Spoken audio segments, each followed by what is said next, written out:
Alrighty, so why am I sitting by the stairs like Kermit the Frog's nephew Robin? Well, because I need to have my phone plugged into a socket because it's about to run out. But we're going to make hands today. So I have got my drawing and I've drawn little tiny hands here, just so I got an idea of roughly how the hands are. And we're going to make them out of the general purpose. So I've got to remember that the camera is here and not here. General purpose wire here. This is the very thin stuff, which is really cheap. Anyway, what I want to do is twist the wire up into doubles like that. See that? So this kind of slightly thicker than one piece on its own. And again, like I said last time, it's got a bit of a purchase on it, so when you put the clay or whatever it is you're using for fingers, it'll hold on, and they're still flexible, posable. But how do you get wire twisted rather nicely like this? Well, I'll show you how I do it. Back in the day, when we were doing this in the animation course in college, in fact, you could get a piece of wire, fold it in half like that, tie that bit to something, like put it in a vise or whatever, put two loose ends in an electric drill, and then zzz, and spin it up, which is very quick, very convenient, but also a little bit dangerous. Wire has a spring in it, and if it snaps, you're in trouble. What I've decided to do is, I can make use of this. So, got me a wire. I'm going to cut myself off a piece of it, like the ones that I did earlier, Blue Peter style. So it's about 2 feet, I think. Snip that off with pliers that don't work. Come on, come on. Sorry, I'm just trying to. There we go. So I've got a piece of wire, try and straighten it out a little bit, fold it in half, or at least get the two ends together, like so. There we go. So we got it pretty much folded in half. Here's where the clever bit comes in. I've got a piece of wire here. What I'm going to do is just tie that around something. Earlier on I was using a chair, but this will do just as well. So we've got a loop, a convenient loop. Put that through there. Alright. Then I'm going to twist these two ends together, just so they're sort of nicely tied together. I've got to stop saying together. Just get in there, will you? Okay. And then once they're tied, I'm going to put the leg of the pliers in like that. Make sure those are folded away so they don't cut my fingers. And then just do that with it. Now the thing to remember when you're twisting wire is try and keep it a little bit tight. Because if you don't do that, what happens is it all gets twisted really tightly at that end or at that end, and not evenly. If there's a little bit of tension in the entire thing, it'll twist up quite evenly, as you'll see.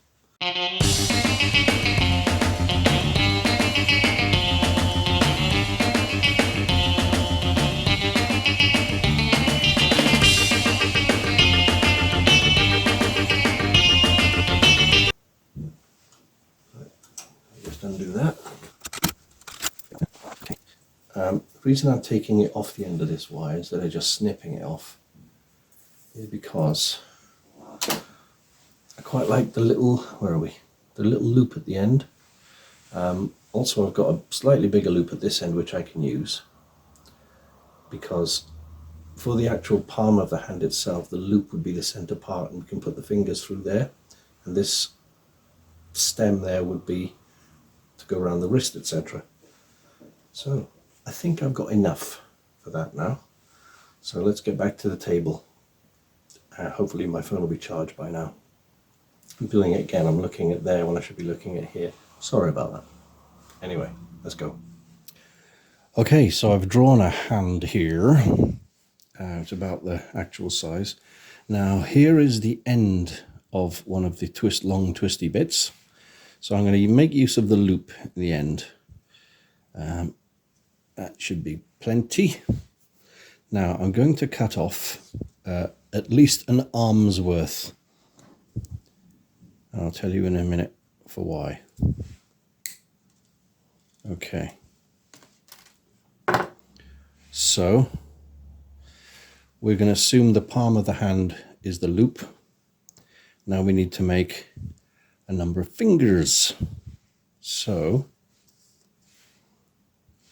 I've got a number of these. These are about 2 inches long. Again, longer than you need. And I'm going to put a bend in the middle, the halfway mark, like that. And then we pop that through the loop. There we go. You see that? Oop. That'll do. Same again. Another piece about 2 inches long. Fold it in half. Just slightly over 90 degrees. Pop it in the loop.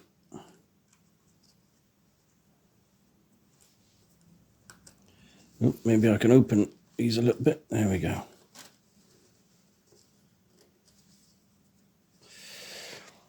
Well, there's 4 fingers. So we need a 5th.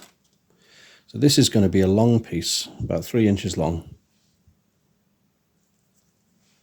You'll see. And instead of bending it, it's going to go through the loop and then twist around the wrist or the arm bit.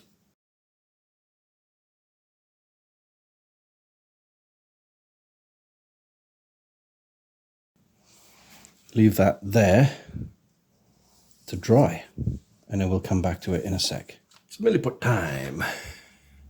So, as we said before, this is the soft piece, and it works at a 1-to-1 ratio, which means whatever you use of this,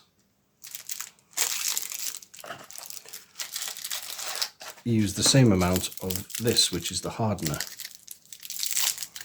This tends to go harder a lot quicker, no matter how much you keep it wrapped up. So you can use it when it's quite stale, but so it's not the same. You need a bit more. But it does take a long time to mix up when it's going stale. So don't let it go stale for too long, kids. I bought this in March 2024. And we're now in June 25. So got to start making the most of this.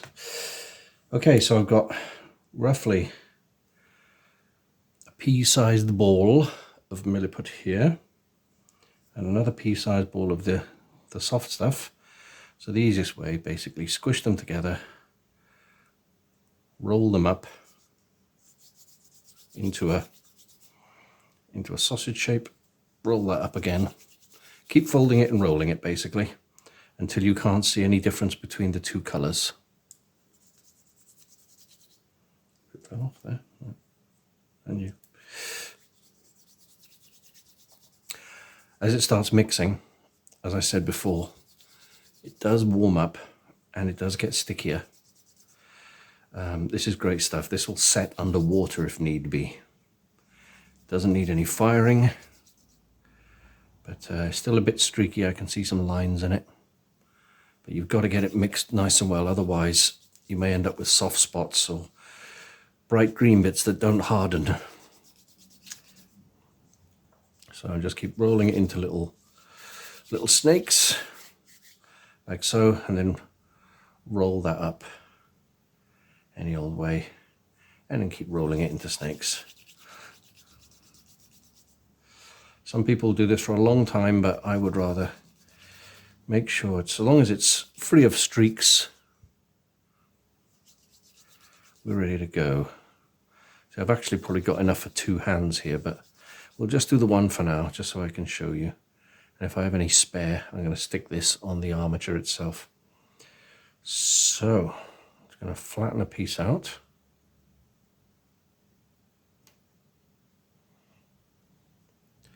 That's about 1/2 inch long. And I'm going to wrap that around. Can you see what I'm doing? Tell you what, I'm going to just quickly move the camera a little bit closer.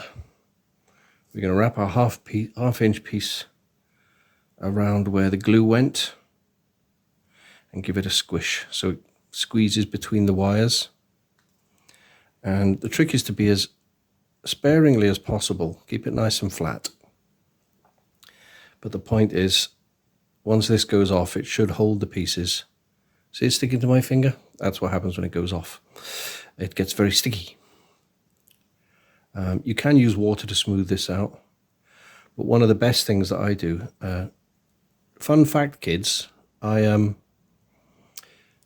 made all of my Jack Sparrow beads for my wig out of this stuff. And what I tend to do is make a ball out of it and then leave it for a while, leave it for 10 minutes.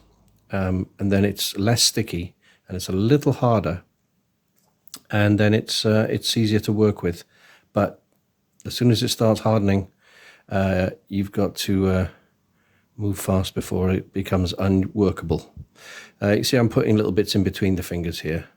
I think, which one's going to be the thumb? Probably that one. So I'm going to bend it down a little bit. There we go. So we've got a gap between the 4 fingers and the thumb. This looks like it's going to be a right hand, which I quite like. I'll make another, oh, still very sticky, roly snake here. And see if I can get that in between the other finger and the little finger, or the pinky, as you Americans like to say.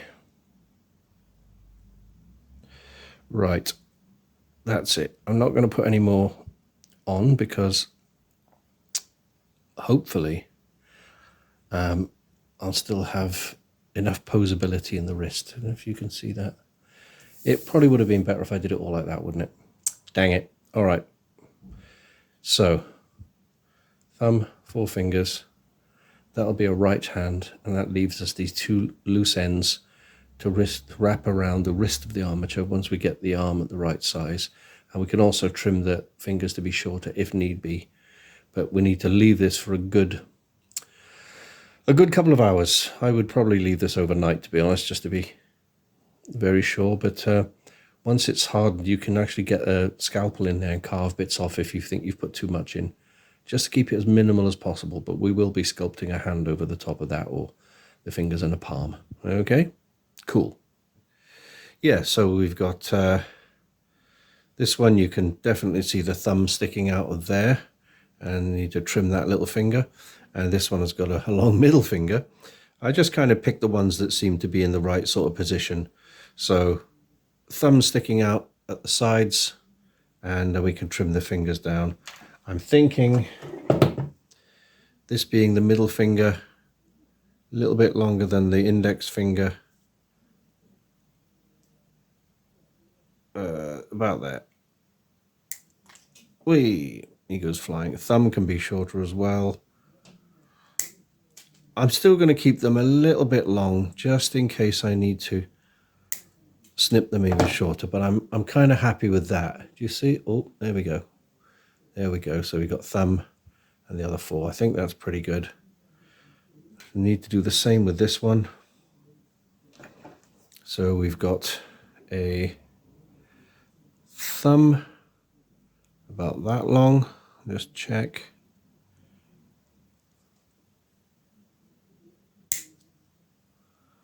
There. Index finger. There. Middle finger. I'm going to leave that for now. Add a little shorter. And a pinky about there. There we go. Let's have a look. So we've got 2 hands. I would say that the fingers on this hand are still a little longer than that one, but not a problem. That's fine. Now, moving back to the main armature. If you happen to be following along and copying this, I've got some bad news for you. I've had some time to think about this, and although I'm not scrapping it, I'm going to make a big change. I think my idea of wrapping extra wire around here, you know, to give the clay some purchase, it does work. Unfortunately, because our character is a Tim Burton character and the arms and legs are typically very, very skinny, I think by the time I cover these in clay, the legs are going to be too thick. So what I'm going to do carefully is snip off this outer wire, the one that's wrapped around on the arms and the legs. I'll leave the body as it is. And I'm going to use extra twisted wire that I used for the fingers. That way it'll keep the diameter of the arms and legs very thin and yet add extra texture for the clay to hold on to. So apologies if you've made a piece exactly like this. I don't imagine anyone has, but you never know. This happens to be proof that I'm not an expert and I'm a bit rusty from back in the day. But all I've got to really do is carefully unwind that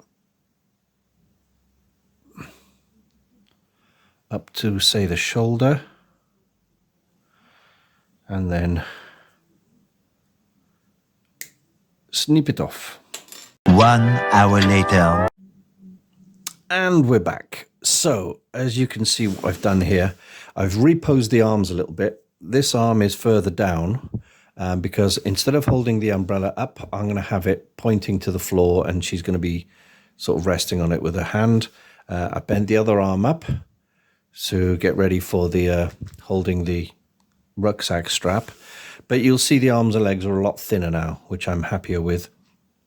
I've got a long piece, went straight down the one leg, twisted it all around to make a foot.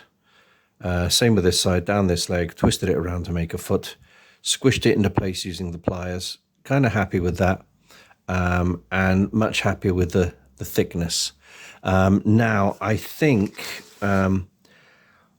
I'm tempted to add the hands right now. I mean, that's still quite a big hand. But regardless, the milliput hasn't quite gone off on these hands yet, these new hands.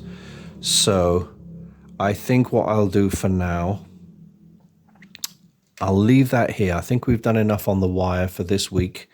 The next one, either I'll attach the hands or we'll start sculpting the head. We'll get a ball and we'll get some tin foil on the body and a ball for the head. And we'll sculpt a head, I think. But we'll do that next week. That's where we're going to leave it right now. Well, like I said, we'll leave that for now this week as it is, and hopefully we'll have a bit more progress and we'll start taking shape and doing the fun bits, i.e. sculpting. I wonder how rusty I am. Anyway, I just want to say a quick thank you to everyone who's been commenting and subscribing in the last couple of days. Currently up to 480, which is really early days for a YouTuber, and it doesn't mean anything. I can't monetize my videos or anything, but it does. When I see people subscribing and interacting with me, it does make me want to do more stuff and do more videos. I apologize for not every video being a Doctor Who video, but even I get tired of talking about Doctor Who. I've got so much other stuff on the go. I hope you're enjoying this one. We're going to see it through to the end because I do want to see this character fully painted and realised as a little maquette. And hopefully it'll be fun for other people to look at and hopefully build. So we'll leave it for this week, and I will see you regardless of what the next video is. The next chapter will be coming on this very soon. Take care now. Bye bye then.